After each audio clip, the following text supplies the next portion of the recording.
spirituelle. Une personne ici. Une arme. La parole de Dieu. Notre arme. La foi. Notre arme est par ici. La prière est notre arme. Le casque du salut, notre arme. Ok. On dit que ce sont des armes spirituelles. Mais très souvent nous avons les combats tantôt spirituels, tantôt physiques. Réel aux chrétiens. Et à Zorobabel, pardon à Zacharie, l'ange dit, va dire à la personne de Zorobabel, parce que c'est lui le gouverneur, c'est lui qui menait les travaux. Et Zorobabel avait des pharisiens, le roi, qui votaient des décrets, n'est-ce pas, pour que s'arrêtent les travaux de la reconstruction du temple. Merci Seigneur. Au retour de la déportation, la première pensée qui anime ces hommes de Dieu, c'est de rebâtir. C'est pourquoi certains ont chanté ce chant. Nous pouvons rebâtir la muraille avec Dieu. Et la vie chrétienne est une vie parsemée, n'est-ce pas, par des épisodes du rebâtissement. Il y a ceux qui bâtissent, nous bâtissons, l'ennemi détruit.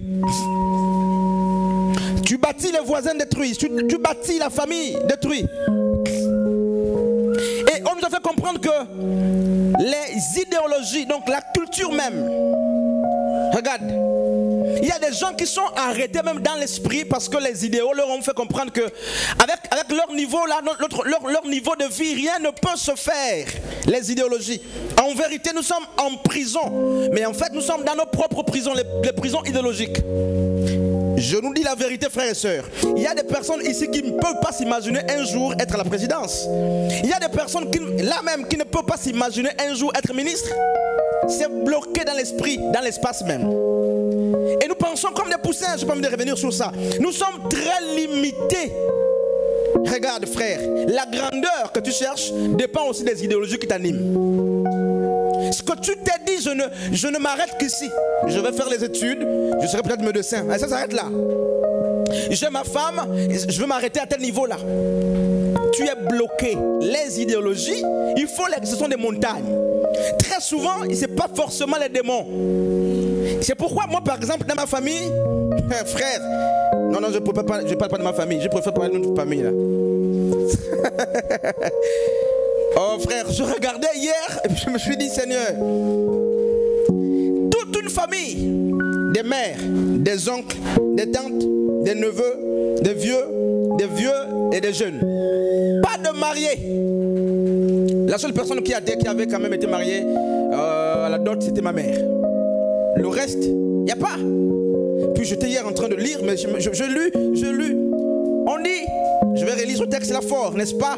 Car les armes avec lesquelles nous combattons ne sont pas charnelles, mais elles sont puissantes par la vertu de la parole, par la vertu de Dieu pour renverser les forteresses. Regarde la forteresse, comme, n'est-ce pas, le mur de Jéricho. Nous renversons les raisonnements et toute hauteur qui se lève contre, n'est-ce pas, la connaissance de Dieu.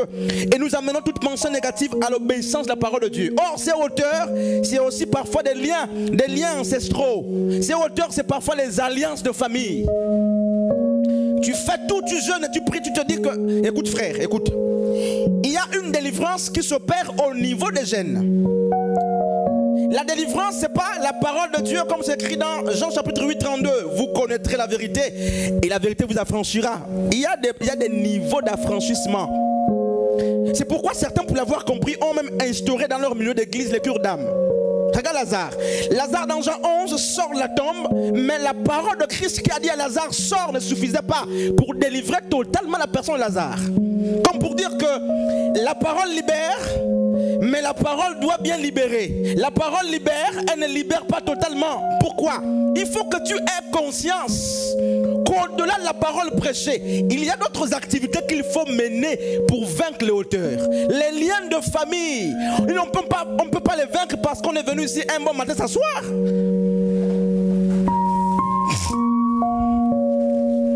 C'est pourquoi tu peux marcher, tu tournes, tu te rends compte, mais pourtant je jeûne, je prie, mais qu'est-ce qui se passe? C'est la famille. Va demander à papa ce que papa avait fait, il te dira ce que maman avait fait. Et moi j'étais en train de lire, je dis mon Dieu, mais dans ma famille il y a une hauteur, on ne se marie pas, on a le dégoût du mariage. Et puis je me suis dit, mais attention là. Elle m'a dit, il ne faut pas qu'elle nous poursuive là. Et puis l'esprit me dit non, c'est pas toi, mais je dis attention là. C'est une délivrance génétique. Délivrer les jeunes des gens. Parce que tel que nous sommes, même la morphologie, regarde-toi. Tu as peut-être pris papa, maman, le grand-père, l'oncle, sans l'avoir voulu. Tu as les gènes de tes parents. Et tes parents ont les gènes ainsi de suite. Il y a un héritage communiqué. Et tu crois que c'est parce que tu as dit au nom de Jésus sort. L'alliance de sang parle plus que toute autre forme d'alliance. Il faut la prise de conscience qu'il y a des hauteurs dans la famille qu'il faut vaincre. Sinon, tu peux faire d'homme à homme, un homme, deux hommes. Pourtant, tu es une femme très sérieuse. Tu es un homme très sérieux, tu feras de femme en femme. Tu es très sérieux, tu ne trompes personne. Tu es soumise, tu es soumis. Mais un problème, c'est que il y a justement Aïon, un temps cyclique qui arrive. Comme Maman Marcelet disait qu'il a fallu qu'on brise, n'est-ce pas, le mouvement cyclique. Le temps Aïon, c'est la période, il tourne. Et tu as ce mari avec toi aujourd'hui. Il y a une périodicité. Je ne sais pas si c'est lorsque la lune sort ou le soleil sort, mais il va te quitter. Et c'est toujours comme ça. 4 ans après, 3 ans après, 2 ans après. C'est cyclique et tu ne prends pas conscience. Tu penses que les choses sont naturelles. C'est pas naturel. Oui, tu es délivré. Peut-être que tu vas être sauvé. Ok. Mais il y a un problème sur la terre. Tu vas vivre les douleurs. Tu es délivré pour le salut, c'est très bien. Ça c'est un niveau de délivrance. Il y a plusieurs niveaux de délivrance, frères et sœurs. Ce n'est pas normal. Comment les gens ont appris et ils ne peuvent pas travailler. Et puis on dira c'est normal, notre pays est comme ça. Il y a des décrets qui doivent sortir pour toi. C'est pas une affaire de pays. Il y a des alliances. Frères et sœurs, il y a des alliances qu'il faut rompre, avec lesquelles il faut définitivement rompre. Je sais que tu pries bien. C'est pas au niveau de la prière. Lazare sort de la prison et qu'est-ce qui se passe? Il sort de la tombe. Et qu'est-ce qui se passe? Il est sorti au son de la parole de Christ. Mais il n'était pas totalement libéré, délivré. Il était encore bandé. Je ne sais pas qui a aidé Lazare à se lever. C'est la parole, n'est-ce pas, qui amène Lazare hors du tombeau. Bandé les pieds, les yeux, certainement tout le corps. Mais la parole a fait lever la personne, n'est-ce pas, de Lazare. Et ces micros-là qui commencent, n'est-ce pas, à nous jeûner l'onction, sinon là. Pasteur Frédéric. Il sort parce que la parole commande de sortir. Mais quand il sort, le Christ va devoir dire ceci. Il a dit quoi? Non, j'aimerais qu'on lise ce texte-là. Tu vas comprendre que la parole de Christ n'a pas suffi pour que Lazare soit totalement délié. Plusieurs niveaux de la délivrance.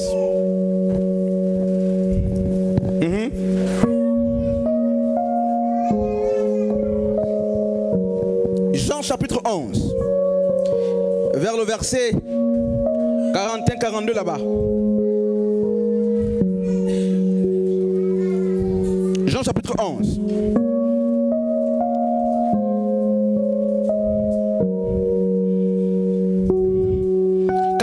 Qu'est-ce que tu écris?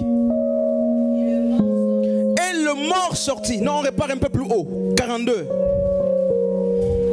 Pour moi, je savais que tu m'exauces toujours. Mais j'ai parlé à cause de la foule. De ceux qui se tiennent ici. Afin qu'ils voient que c'est toi qui m'as envoyé. Après avoir dit cela, il cria d'une voix forte. Lazare sort.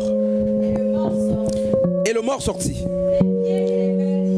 Vous écoutez, frères et sœurs, la prédication de Christ devant la tombe de Lazare a libéré Lazare, pas des liens. En fait, ça libère Lazare des liens du Sheol, donc de la mort. Premier niveau de lien. Donc Lazare était enchaîné par plusieurs types de liens. Il y avait des bandes, il y avait la mort. Et lorsqu'il dit Lazare sort, l'âme de Lazare revient en vie. Premier niveau de délivrance. Mais il se passe que Lazare était toujours bandé. Donc il y avait des bandes autour de la personne de Lazare. La première prédication de Christ n'a pas suffi pour que Lazare soit totalement libéré. Alors, la suite? Le visage était toujours enveloppé. Tu peux être délivré mais aveugle ici.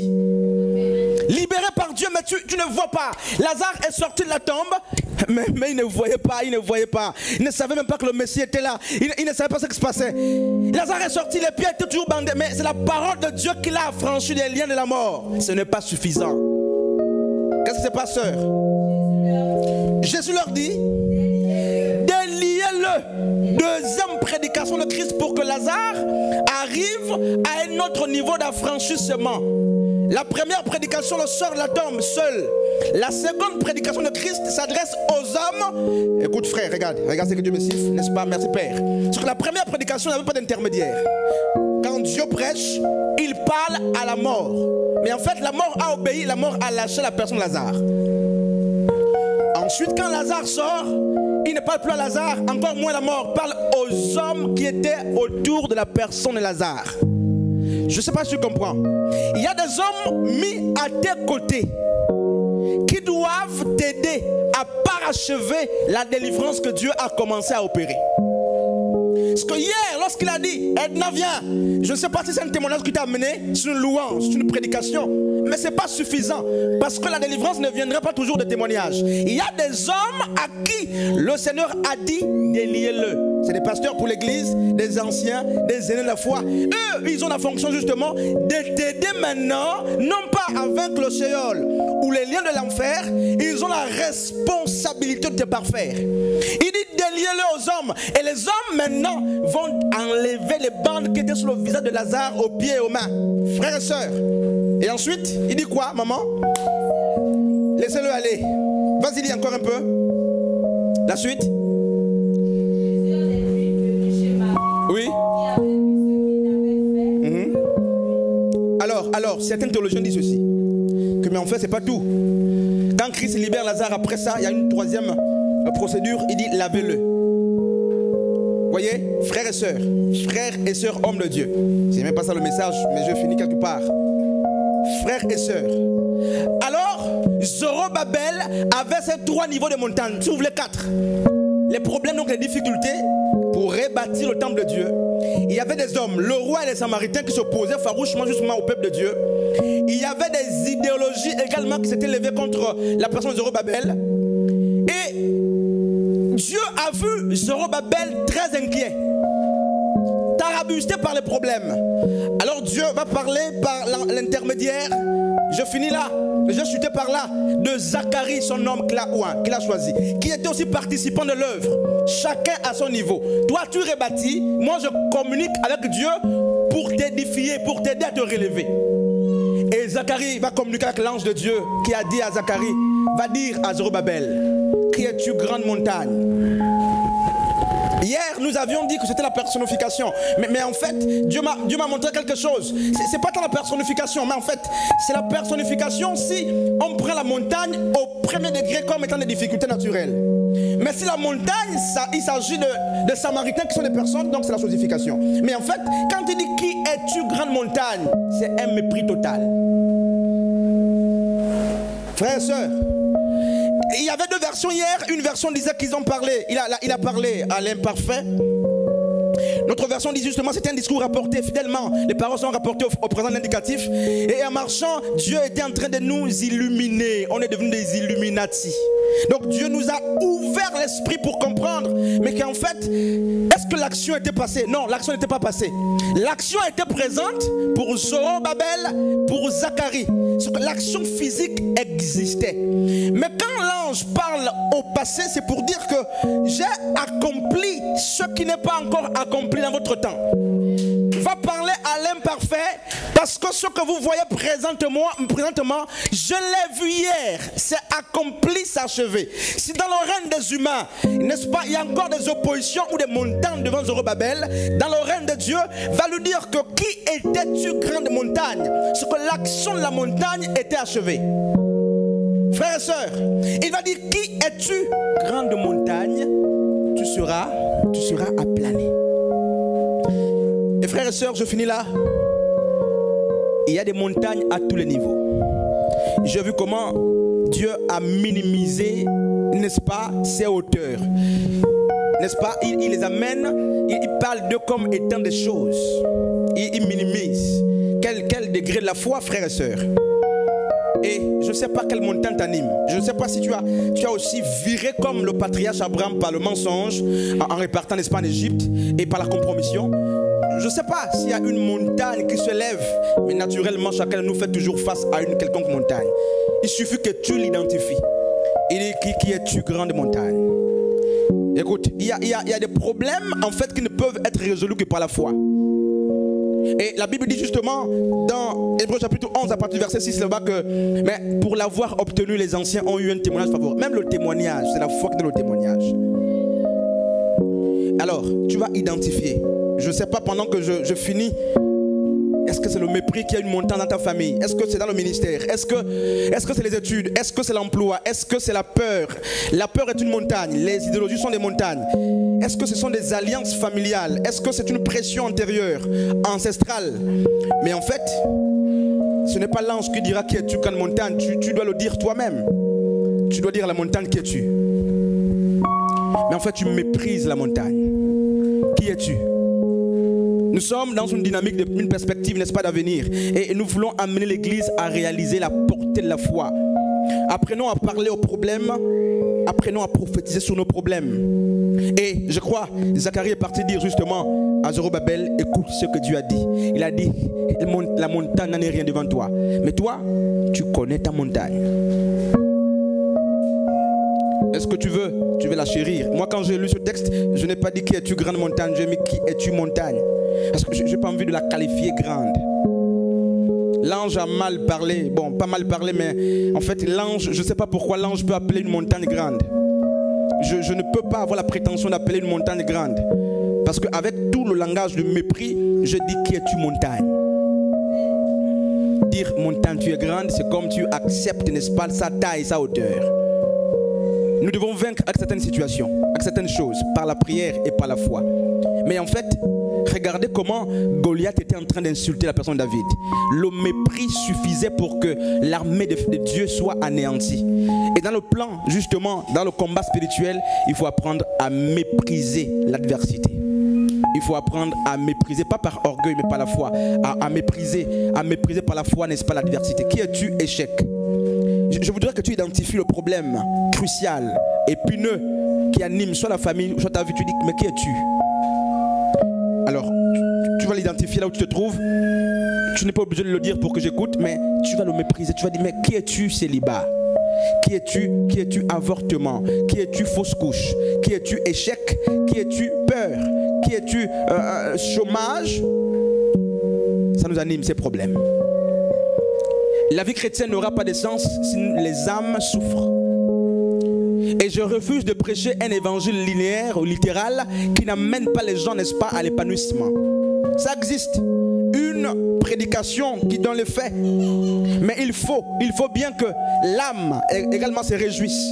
Notre prédication, n'est-ce pas, ne repose pas sur les vains discours des hommes, sur les philosophies des hommes, mais sur la puissance, la démonstration de la puissance de Dieu. Nous voulons prêcher un évangile qui amène du concret dans la vie des gens. Ce qu'on dit, tu vas réussir et tu réussis parce qu'il est dit, tu seras la tête et non la queue. Il faut que nous apprenions à vivre ce que nous proclamons comme parole. Paul a dit, je crois, c'est pourquoi j'ai parlé. Nous avons cru, c'est pourquoi nous avons parlé. Et frères et sœurs, nous sommes très habitués à la prédication linéaire sans effet, n'est-ce pas, concret dans notre vécu. Il faut que le chrétien commence à vivre ce que la parole de Dieu dit. La parole de Dieu ne dit pas de nous que nous sommes esclaves. Pourquoi demeurer esclaves? Salomon a dit, j'ai vu des princes marcher à terre et j'ai vu des esclaves sur des chevaux. L'heure est venue où les princes doivent reconsidérer leur identité pour s'approprier les chevaux. Les chevaux appartiennent aux héritiers. Nous sommes les héritiers. C'est inadmissible qu'on soit à pied et alors que ces hommes, des malfrats, soient sur des chevaux. Ces chevaux nous appartiennent. Nous mangerons, disent les Écritures, les meilleurs fruits des champs. La prédication, la parole de Dieu. Je refuse désormais de lire les promesses de Dieu sans les actualiser dans ma vie. Si Dieu guérit, alors qu'il guérisse. Amen. Si Dieu donne l'emploi, il faut qu'il donne l'emploi aux gens. C'est là que la foi devient vivante. Il y a des fois dormantes. Et les foi dormantes confessent les choses. qui reste toujours allongé. Comme le premier Adam. Lorsqu'il a été créé, il était allongé. Il fallait une force, n'est-ce pas, extérieure pour l'agiter. Et la foi vivante est comme cette force qui vient à agiter les choses mortes. Tu ne peux pas dire je réussirai, tu ne réussis pas. C'est inadmissible. Tu ne peux pas dire Jésus est, n'est-ce pas, ceci, le bon berger, mais tu n'es pas en sécurité. Parce que l'activité du bon berger, c'est aussi de garder les brebis. Frères et sœurs, il faut que l'Église apprenne à vivre par la foi. Et la Bible dit justement dans Habakkuk, le juste vivra par la foi. Le juste vivra par la foi. Ça ne veut pas dire qu'on s'assoit et la foi nous fait vivre. Ça veut dire qu'on a la foi et on prend appui sur la foi pour amener les choses invisibles à être réelles. Tu es né dans la famille, mais tu ne sais pas que les aînés avaient la double portion de l'héritage du père et de la mère. Et quand les petits frères autour de toi sont en train d'émerger, toi tu ne dois pas échouer. Je prêche pour que tu te révoltes intérieurement. Tu dois avoir le double de ce qu'ont les petits frères. C'est ce que la Bible dit. C'est ce que la Bible dit. Je ne peux pas être aîné. Moi, frère, personnellement sans orgueil, j'ai occupé toute la place qu'il faut. Parce que le jour que j'ai pris conscience que Jésus est le premier-né de Dieu, Colossiens chapitre 1er, 15 à partir du verset 1er. Non, Colossiens chapitre 1 à partir du verset 15. Merci Seigneur. C'est l'image de Dieu invisible, le premier-né de Dieu. Si nous sortons de Christ, nous sommes aussi les premiers-nés. Il est inadmissible que les premiers-nés souffrent. Parce qu'ils ont la double portion de l'héritage du Père. Et moi, quand j'ai compris ce jour-là, c'était en 2012. J'étais par là, je crois, c'est l'excellence en terminale. Et j'étais en train de travailler sur Retour à l'évangile. C'est une version depuis un homme de Dieu. Retour à l'évangile, c'est né depuis dans l'esprit, depuis le lycée. Mais j'avais peur des réseaux sociaux parce qu'on me disait que c'était satanique. Je suis parti des réseaux sociaux, ça fait peut-être 4 à 5 ans. Et Dieu met dans mon cœur que tu es un aîné. Tu es un aîné. Tu es un aîné. Je regarde toute ma famille. Les enfants de ma mère, les enfants de ma soeur, les enfants de la soeur de ma mère. Toute la famille allongée à même le sol. Personne n'a un diplôme. Je dis, mais il y a un problème ancestral, un problème génétique. C'est pas naturel ça. Comment c'est possible? Et maman m'a dit le jour que tu auras le bac, j'achèterai un mouton entier. Ah frère. Ah bon, oui, pourquoi cette manière de parler? Parce qu'il n'y avait pas. Et je devais briser le mythe dans la famille. Et 2012 arrive, ça s'agite parce que la yonne, le cycle doit s'arrêter. Il faut interrompre le cycle. Et quand c'est fait, elle a acheté ce mouton-là. Et j'ai vu une porte s'ouvrir jusqu'aujourd'hui. J'étais, n'est-ce pas, le sacrifice pour la famille. Et derrière moi, d'autres ont suivi. Il n'y avait pas avant moi un seul diplôme dans ma famille. Même pas le CEP. Frère et soeur, écoute frère, vous devez être des Moïse des chemins. Voyez, c'est que Dieu me siffle, là je finis là quelque part. La belle sœur de Naomi, comment on l'appelait? Ruth. C'est ça? La belle-mère de Naomi, la belle-mère. Belle femme, hein? Belle fille. Est-ce que vous savez que Ruth était moabite? Vous savez que les Moabites, ils étaient maudits par Dieu jusqu'à la 4e génération. Parce que les Moabites, c'est les enfants de l'autre qui sont sortis avec leur père, leur propre père. Ils ont mis au monde des Moabites, les Ammonites. Donc c'était les incestueux. Maudits, littéralement par Dieu. Moïse les a maudits, clairement. Vous n'aurez pas droit à la cité, donc ils ne pouvaient pas arriver même au temple de Dieu pour adorer. Et un jour, je finis là, merci Seigneur. Elimelech et sa famille remarquent que Bethléem n'a plus le pain. Comme Abraham, ils vont aller chez les Moabites, chez un peuple littéralement maudit. Et Ruth va voir ses enfants mourir là-bas, ses 2 enfants. Et il va rester avec justement ces 2 belles filles. Des belles femmes, tout ça. Laissez ça passe. Belles filles. Son mari est mort. Mais il faut rappeler que ce peuple était maudit. Les Moabites étaient maudits pas par Moïse, par Dieu lui-même. Et Naomi va apprendre que Bethléem, qui signifie littéralement la maison du pain, a été restaurée. Et qu'est-ce qui se passe? Naomi va dire, je dois repartir chez moi. Je dois repartir sur ma terre promise, ma terre natale. Et une de ces belles belle-fille va rester. Et l'autre va dire, je serai avec toi. Ton Dieu sera mon Dieu. Où tu seras, je serai. Écoute frère, Ruth n'a pas fait de jeûne et prière. Il n'y a pas eu imposition de main dans la famille de Ruth. La Bible dit que Ruth a suivi la nouvelle. Ruth est restée attachée à la personne de Naomi parce que Naomi avait annoncé la bonne nouvelle qui disait que Bethléem, la maison du pain, avait désormais le pain, littéralement. Mais en fait, le Messie devait naître. Le vrai pain, c'est Yeshua, Jean chapitre 6. Donc Bethléem était restauré. Ruth n'a pas dit il me faut faire un jeûne d'Esther pour briser la malédiction de la famille. La Bible dit que Ruth est restée attachée à la personne de Naomi. Pourquoi? Il y avait en Naomi la promesse de Dieu, l'alliance. Naomi appartient au peuple de Dieu. L'autre belle-fille n'a pas compris ce mystère. Elle n'avait pas l'intelligence de la vision. Elle est restée. Naomi est restée avec Ruth, est restée avec Naomi. Elle est rentrée, n'est-ce pas? Elle est rentrée en Israël. Elle a épousé Boaz. Boaz n'a pas imposé les mains, n'est-ce pas, à Ruth. Et par Naomi, pardon, Ruth, vous savez que Ruth est l'ancêtre justement de la personne de Christ. Jésus est né de Ruth. Il descend de Ruth et des Arabes, même la prostituée. La foi brise les alliances. La foi brise les alliances. Et depuis ce jour-là, le peuple de Ruth, les Moabites, avaient accès au palais. Les Moabites avaient accès en Israël par un seul individu. J'ai compris que ma famille était littéralement maudite. Il y avait des hauteurs qui étaient levées. Pas de master, pas de licence, pas de bac. Il n'y a rien dans cette famille. C'est une famille oubliée. Même le nom n'est pas connu. Frères et sœurs, une honte littérale. Et très souvent, à cette époque, les gens prenaient ça d'une manière naturelle. Naturelle. C'est naturel.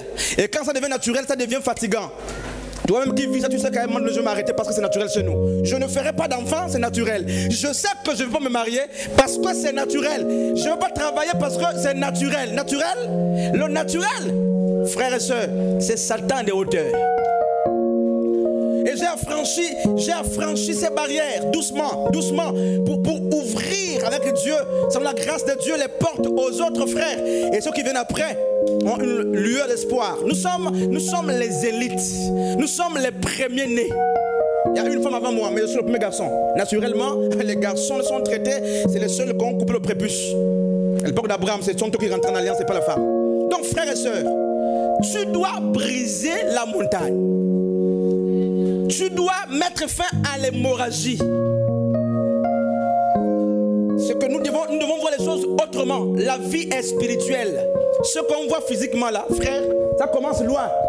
Comment les enfants doivent finir avec le chanvre tout le temps? Tu trouves c'est normal? Comment les enfants doivent finir toujours en prison? C'est pas naturel. Il y a des choses qui ne sont pas naturelles.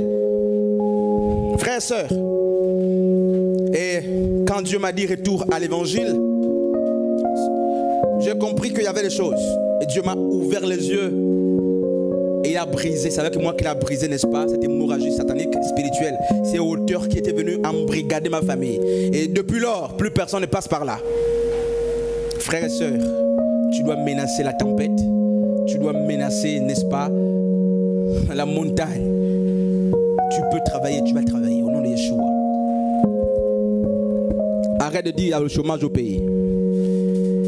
Le chômage pour eux. Et pour toi, là, on va créer une situation pour que tu sois embauché. Arrête de dire que non, on refuse des dossiers. Il y a des dossiers qu'on ne peut pas revenir n'importe comment. Il y a le saut. Arrête de te minimiser parce que tu n'es pas comme eux. Tu as, au-delà d'être comme eux, tu as la personne de Christ, Yeshua. Yeshua. Et Paul, j'aime cette écriture de Paul. Christ en moi, l'espérance, la gloire.